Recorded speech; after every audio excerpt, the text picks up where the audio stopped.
Reporte 100. Es jueves, espacio del Colegio de Sonora, y esta mañana nos acompaña la doctora Rosana Méndez Barrón. Es doctora en Ciencias Sociales por el Colegio de Sonora.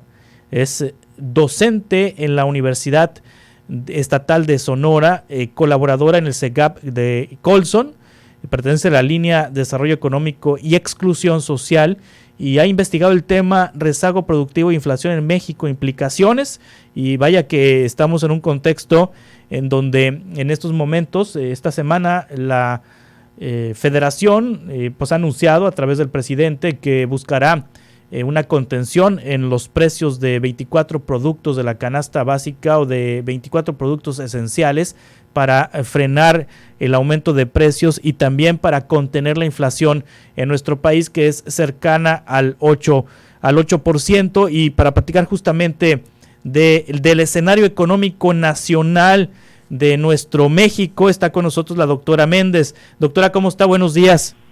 Buenos días, Juan Carlos. Gracias por el espacio. Para poner en contexto a la audiencia, ¿qué es la inflación? Bueno, la inflación es un fenómeno económico que básicamente consiste en el incremento sistemático de los precios de los productos, ¿no? Sí. Y es obviamente por las razones que todos sabemos, los precios es nuestra referencia de sacrificio o de pérdida de ingreso que tenemos que enfrentar para cubrir nuestras necesidades. Entonces, si estos tienen un alza, pues eso afecta significativamente nuestra capacidad de solventarlas, ¿no? Sí, la inflación en México es cercana al 8%, y es una inflación alta, es una inflación normal, es una inflación baja. Yo recuerdo en mi niñez que ese era el tema en los 80s, en los 90, el tema de la inflación que estaba por arriba del 100%, 120, 130, 140% de inflación en el sexenio de Miguel de la Madrid. ¿Es comparable la circunstancia de este México, de la economía mexicana actual, con la economía que vivía México con Miguel de la Madrid?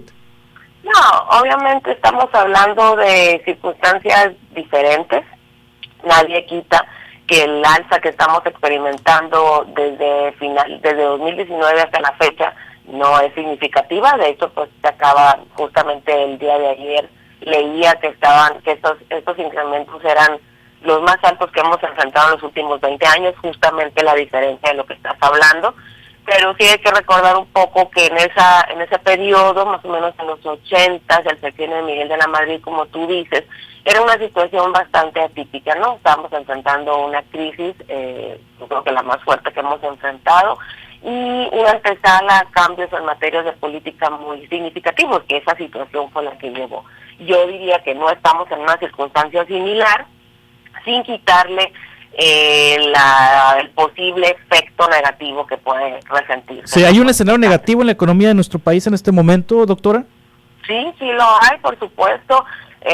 Justamente, ahorita que mencionabas el título de la colaboración, estamos enfrentando una situación de doble problemática, que es un rezago productivo, que quiere decir esto, bajo crecimiento del PIB, que hay que traerlo a colación. No es nada más resultado de la pandemia y de la crisis por COVID que experimentamos de 2020 y 2021, sino ya es un fenómeno que veníamos arrastrando desde 2019, incluso desde finales de 2018. Ya había amenazas, pero lo que se ha sumado a la situación es justamente esa alza de los precios, ¿no? Sí, este escenario negativo, ¿cuáles son las causas de este escenario negativo? Ya nos dice doctora Rosana Méndez, no es únicamente la pandemia. ¿Qué otros factores están contribuyendo a este escenario negativo de la economía mexicana? Mira, en términos nacionales, un problema reiterado que hemos tenido en México es la falta de inversión. Y en ese sentido, este ha sido un indicador que ha afectado especialmente la inversión en generación de capital, que quiere decir de inversión dura, no solamente de que las mismas empresas estén remitiendo recursos periodo tras periodo, sino que haya un crecimiento de la base productiva nacional. Y eso no se ha visto, ¿no? Eso ha sido un problema con lo que las autoridades han sufrido, digamos, para poder atraer inversión real al país, y no se ha dado. Y pues bueno, la pandemia fue un problema generalizado a nivel mundial que afectó esa capacidad de poder sustentarlo. También hay que tener en cuenta factores externos, como la misma pandemia y la actual crisis por el conflicto bélico que se está viviendo en Rusia, Ucrania, que hay que aceptarlo, pues estamos en una economía abierta, todas las economías están relacionadas entre sí, las grandes potencias están muy distraídas en términos de esa disputa que tiene que ver, y los mercados energéticos principalmente, un mercado que para nosotros sigue siendo muy importante, petróleo, gas, está siendo muy golpeado por ese fenómeno, ¿no? Y bueno, algo que no se tiene que mencionar, no por crítica política simplemente, pero las acciones de política económica que se han hecho recientemente en México, como la famosa ley esta de outsourcing, los cambios en la reforma energética, la famosa ley Bartlett que no pasó recientemente, y muchos otros comunicados no abonan a este escenario de falta de inversión o de atractivo, o de México como una economía o base atractiva para la recepción de este tipo de flujos, ¿no? Sí, este escenario que nos describe a nivel nacional, doctora Rosana Méndez Barrón, doctora en Ciencias Sociales por el Colegio de Sonora, se replica en Sonora. ¿Cuál es la situación en el estado de Sonora? En el caso del estado de Sonora, ¿cuál es el escenario? ¿Tenemos un escenario positivo o negativo en la economía de Sonora? Fíjate que en el caso a nivel regional, pues obviamente la República es bastante amplia y diversa y heterogénea. Entonces, en el caso de Sonora, nosotros no estamos en una circunstancia tan... Afortunadamente hemos logrado compensar, somos de las entidades que tenemos recientemente crecimiento, digamos, bueno, sustentado 1% de crecimiento en el PIB, pero pues estamos hablando de que hay entidades que no pudieron superar esta senda, por ejemplo Nuevo León, Jalisco, están enfrentando crecimientos negativos, por ejemplo Coahuila, Aguascalientes, que son bastiones industriales a nivel nacional, están teniendo tasas de menos 3%, por ejemplo, cada uno, incluso la misma Ciudad de México. Sonora no, nosotros todavía estamos en la jugada, somos del segundo bloque de crecimiento positivo, e incluso dentro de los indicadores de precio también no estamos entre las entidades con mayor crecimiento en términos de precio, ¿no? Aunque igual eso no garantiza que pudiera haber afectaciones a futuro, ¿no? Sí, doctora, está el tema de la inflación ahorita como una de las preocupaciones más importantes de los mexicanos y también del gobierno. Esta semana anunció el presidente López Obrador que el próximo miércoles va a anunciar una política para tratar de contener la inflación. Esta política se prevé, lleva consigo el control de precios o establecer un pacto, como se le ha llamado también en el pasado, para que empresarios, productores, gobierno, trabajadores, busquen que haya una especie de control de precios en productos de la canasta básica, o se definan precios máximos de algunos productos. Al mismo tiempo, el Banco de México, pues así como ha ocurrido en otros países del mundo, ha aumentado la tasa de interés con el objetivo de desincentivar el consumo y frenar la inflación. Esto que está presentando el gobierno federal, que va a presentar el próximo miércoles ya con los detalles, es una situación positiva, que se puedan controlar los precios de los productos de la canasta básica. Sí, bueno, el control de precios es una medida que ya se ha aplicado en otras ocasiones y tuvo buenos resultados, ¿no? Entonces no hay tampoco que preocuparse. Otra cosa que es importante, Juan Carlos, y yo siempre lo digo, incluso cuando doy mis clases de economía, que por ejemplo el incremento de los precios es una condición relativa. Hay que ver otras cosas, justamente como lo que hemos dicho, y ahorita cuando tú comentabas de que en nuestra infancia, un tema muy reiterado era el crecimiento de los precios, y estábamos hablando de tasas de 100 o casi cercanas al 200%, ahorita no hemos alcanzado la barrera del 10%, y aunque pareciera simplista mi comentario, hay oportunidad, pues quiere decir, hay márgenes. En ese sentido, creo que ese tipo de estrategias y políticas que desde el sector público se orientan pueden ser de apoyo para sostener embates al consumo y dar oportunidad a que el mismo sistema pueda rectificar, ¿no? Estamos en una circunstancia global difícil, no solamente es el caso de México, entonces hay que esperar que pase al cierre de año justamente con el incremento de los precios y ver si se puede contener en ese sentido. Y creo, yo puedo ser optimista de que no estamos en un escenario tan catastrófico como el que se podría pensar. Sí, o sea, ha habido momentos más complicados en nuestra economía.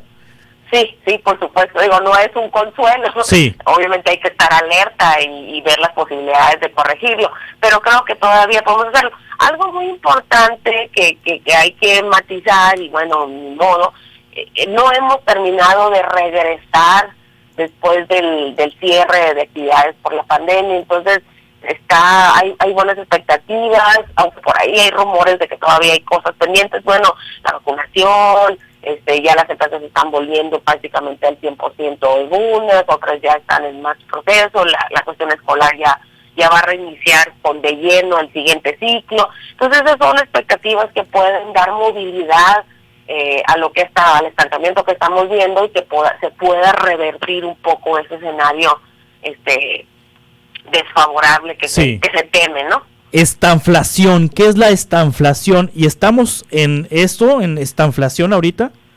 Bueno, la estanflación es un fenómeno donde se relacionan justamente estos dos fenómenos: bajo crecimiento y alto crecimiento constante de los precios. Hay un debate ahí entre varios de los analistas. Algunos analistas, los más, digamos, catastrofistas, señalan que México ya está en un escenario de estanflación. Algunos no. Este es un temor incluso a nivel internacional. Muchas economías de Estados Unidos también han enfrentado una ola de incremento de los precios, entonces también la Reserva Federal está alerta a eso.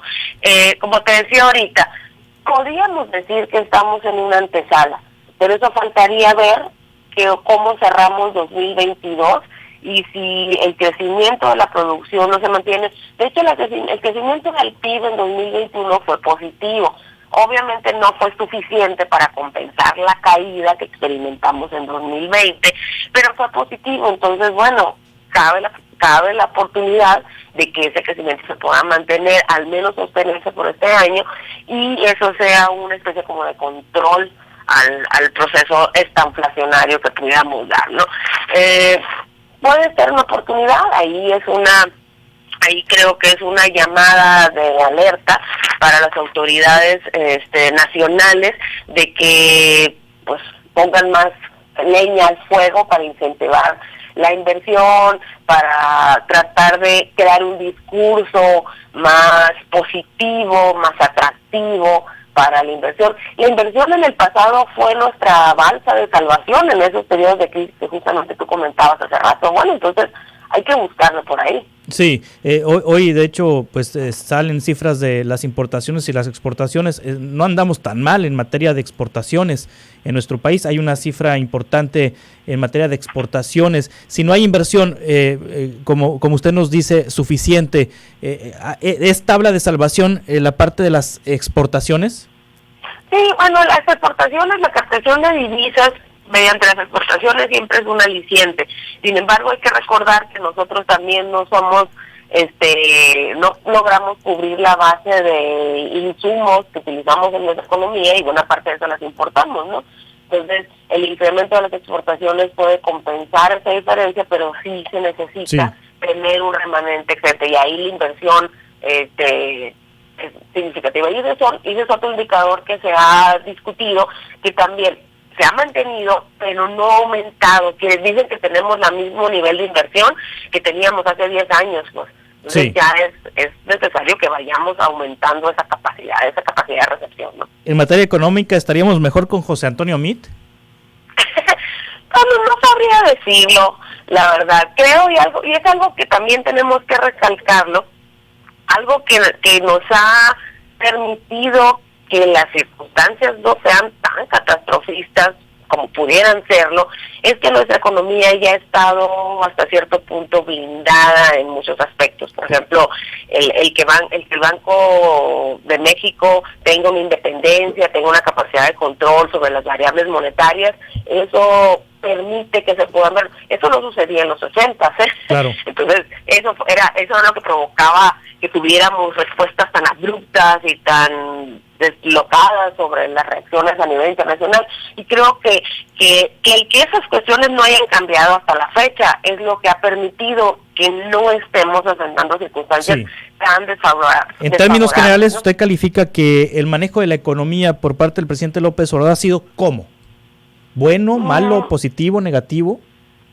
Pues bueno, creo que no ha sido tan positivo como debería serlo, y creo que deberían pensar en una idea de más apertura, de más responsabilidad, y recordar que somos una economía que se inmerge en un mercado internacional y por lo tanto tenemos que estar al tanto y de acuerdo con esas circunstancias. Muy bien. Yo creo que las autoridades nacionales se han concentrado mucho en el discurso interno, que obviamente es importante también, pero no hay que olvidar que el discurso externo también afecta. Y ese creo que ha sido algo. Siento que los inversionistas están preocupados por la forma como se maneja el país y eso crea mucha incertidumbre y la incertidumbre no es buena para atraer inversión. Doctora Rosana Méndez Barrón, doctora en Ciencias Sociales por el Colegio de Sonora, muchas gracias por tomar esta llamada. Estamos en contacto, si le parece, para futuras conversaciones. Excelente, Juan Carlos. Gracias a ti. Hasta pronto. Es investigadora en el Colegio de Sonora, en el espacio del Colegio de Sonora todos los jueves. Reporte 100.